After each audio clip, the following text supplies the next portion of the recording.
I'm Richard Lewis, reporting for cadred.org, and I'm here with one of Team Liquid's very best. It's TLO.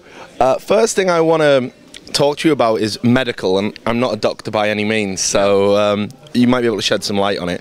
I understand that you had quite bad carpal tunnel, and that was impacting on your performances. Yep. Recently, your results have got better, and that seems to have a little bit. That seems to have tied in with you announcing that your carpal tunnel was better. So, what's the situation with that? Well, I'm still having trouble from time to time, but it's been a gradual improvement, and over the past year it's just been becoming better from every month to next month. Right now it's still bothering me at tournaments sometimes, because it's kind of like an extreme stress situation, and one of the reasons I got carpal tunnel is because I had a hard time relaxing and become very tense, and being tense is never good for your body, and then there's basically a lot of pressure on your tendons and on your nerves if you're tense. Yeah. And while I'm practicing at home, I'm feeling okay, but at tournaments I still sometimes get pain, because it's like more difficult for me not to be tense at a tournament compared to at practice, but I'm working on that right now, so I think it's going good. When you initially had the diagnosis, were you told that it is the gaming that was exacerbating it or causing it, or was it just something you would have got regardless of you being a StarCraft 2 player? Well, it's a little bit funny, because I've been playing so much my whole life and I never had problems, but what really triggered it is the stress that suddenly came with gaming. Before that I was just, well, like any usual gamer, just spending a lot of time on the PC but not having to worry about anything. And then I kind of started to become famous, and so it all got kind of tied to having to show results. And in a way I was very stressed out at the beginning, because I was just too immature to handle what was going on. And that reflected badly on my health. So and obviously that has had to do with gaming too, like spending tons of hours practicing and just not having the perfect posture, and then getting tense on top of that triggered my carpal tunnel. You've talked about getting famous, so I guess we'll move on to that. I mean, you're representing Team Liquid, probably is the biggest name in terms of just what it represents in StarCraft 2, the community, the go-to place for StarCraft. But traditionally a team that has underperformed, I would say, based on its size and stature. I don't know if you agree with that, you may disagree. Do you feel any extra pressure being attached to that name? Absolutely.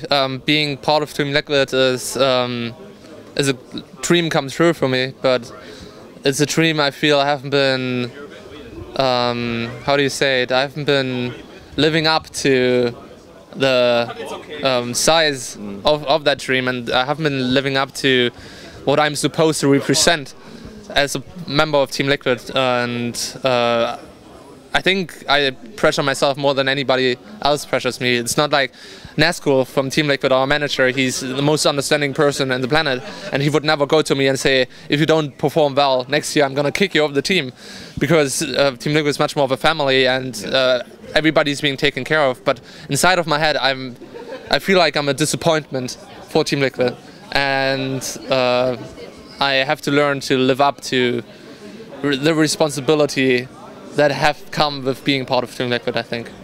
Do you think if you were kind of given that ultimatum, if Nazgul did come to you and say, right, it's time, we're going to kick you out, I know he never would, but I'm just saying, hypothetically, do you think maybe that firmness would perhaps give you that extra motivation that's lacking at the moment? I'm not sure if that would help, because I think I'm a very big critic of myself. At least I've grown to be. It hasn't been that at the very beginning, and maybe not last year even.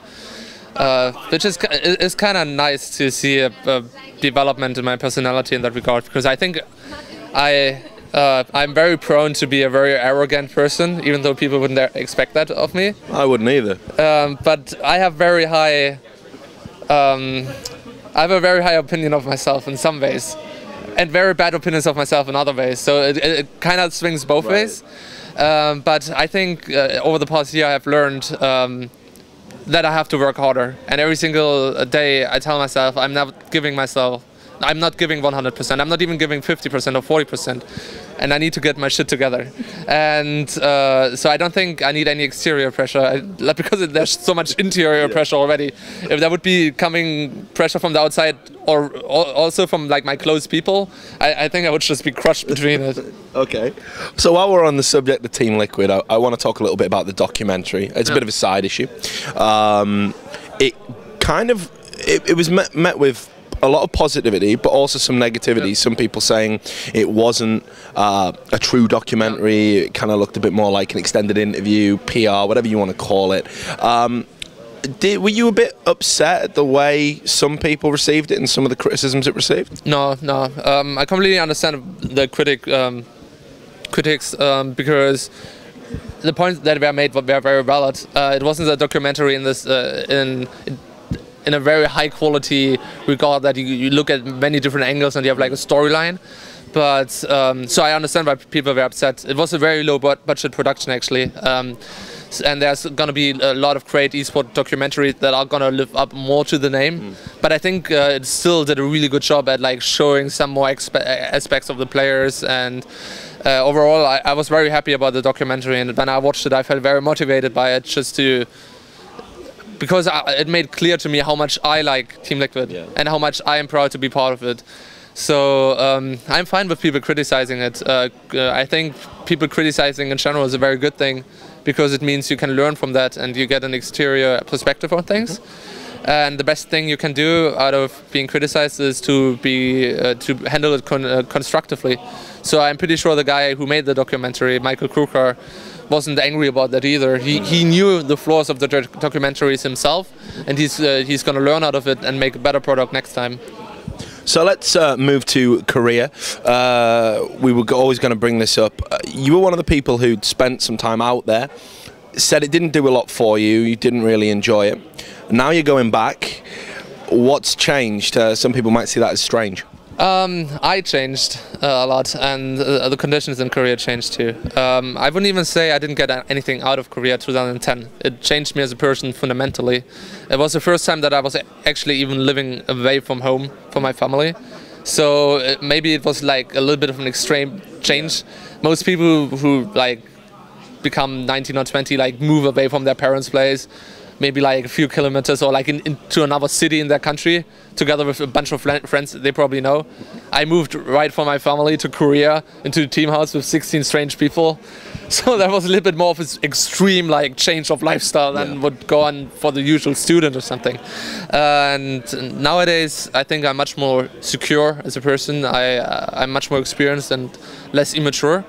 And also, I'm not living together with 15 other people anymore, but with 5 other people. I have my own room, and I'm living with a bunch of friends, and not in a crowded team house. Why do you feel the need to go back? What are you aiming to take from your time in Korea this time around? I think being in Korea is just always a great practice experience. I don't plan to stay there like forever, and just want to make the best out of my time there and train as hard as I can and get another perspective on the game, because the Koreans do play differently than foreigners. A lot of people have said, when I've been doing the interview and we've touched on Korean versus foreigners, they've just said the only thing they actually really do differently is it's just the amount of time they put into it. I mean, do you subscribe to it being that simple, or do you think there is a lot more to it than that? I don't think it's that simple at all, because it is a very, very important issue, considering especially the amount of people who play a lot. In Korea we have programmers who play just as much, but the pool is smaller. And the bigger a pool of people is, the more you're going to have high talented people. It's just a matter of math and statistics, right? You have 10,000 people practicing 10 hours, you're going to, the 100 best people of those are going to be better than the 100 best out of 1,000 people practicing 10 hours. Just simple as that. But other than that, I think Koreans also have a little bit of different, how do you say it, a little bit of a different perspective on the game, and are a little bit more mature, at least some of them. They don't think so much about balance, and they don't think about cheese or all-in being like dirty tactics. The only thing that matters is winning. And some of the foreigners, at least, need to swallow their pride and just be, I won with an all-in, I proxy-gated my opponent in the finals, I'm MC, give me $10,000. I don't care what people think or what my opponent thinks about it. It's all that matters is winning a title. Yeah. Well, I think that's as it should be. I agree with you on that. Okay, so let's talk a bit about the Homestory Cup. Obviously, you're invited. I'm sure you've had a great time here. You look like you've enjoyed it when I've been watching from the press room. What does it mean to be here, and what's special about the Homestory Cup, in your opinion? It's just a very personal kind of event. It feels much more real in a way. Going to the really big events, and over the past 2 years, I kind of learned how to have like media face and like to smile when I don't want to smile and like wave when I don't like, you know, just if you're a figure in public, you just automatically like build up that protective like personality. Yeah. I think it's very common. It's not like you become a complete fake person, but you have to represent yourself to the outside. Yeah, you have to wear masks at different times. Yeah, a little bit of a mask at least. And Homestory Cup, it's just only the programmers up there. It's obviously there's a little bit of press, but because of that, it's just a very relaxed experience, and I don't feel like there's a lot of outsiders, but just people that I feel comfortable with and that everybody can joke around, and you don't have to wear that mask because nobody cares. And of course, you've been mixing with the fans in the bar over there.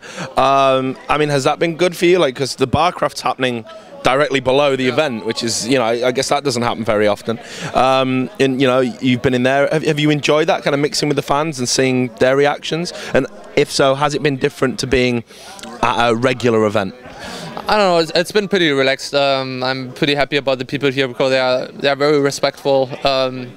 It can be very hard to mix with fans if people just like want too much of you, because they're my fans, but they're still strangers. Yeah. So from time to time it happens that somebody just kind of like sticks around too long, or like thinks like wants like half an hour of your time, and that's very hard because everybody wants that. Yeah. And I don't mean that in a mean way. Like I understand why people want that, and I want to give them the opportunity to talk to me and understand it means a lot to people.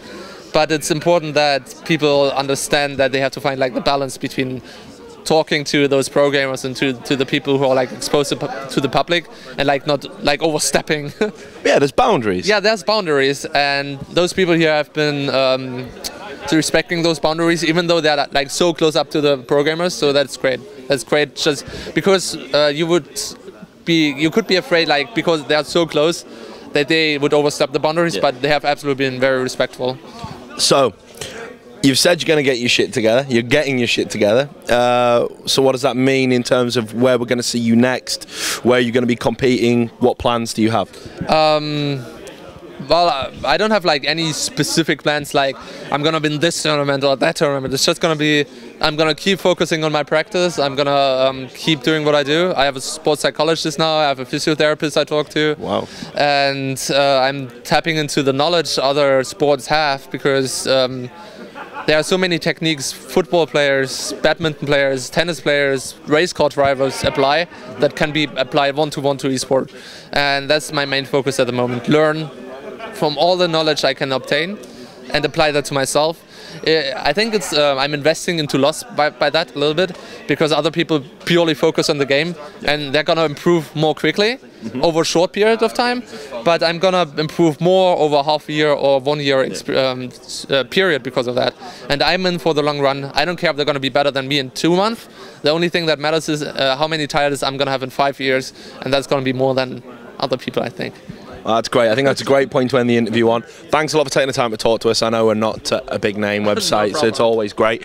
And all the people out there who've been following the coverage here from the Homestory Cup as the sun's going down and it's getting late, don't worry. We've got more video interviews coming just like this one. So stay tuned to cadred.org from here at the Homestory Cup 5 in Krefeld.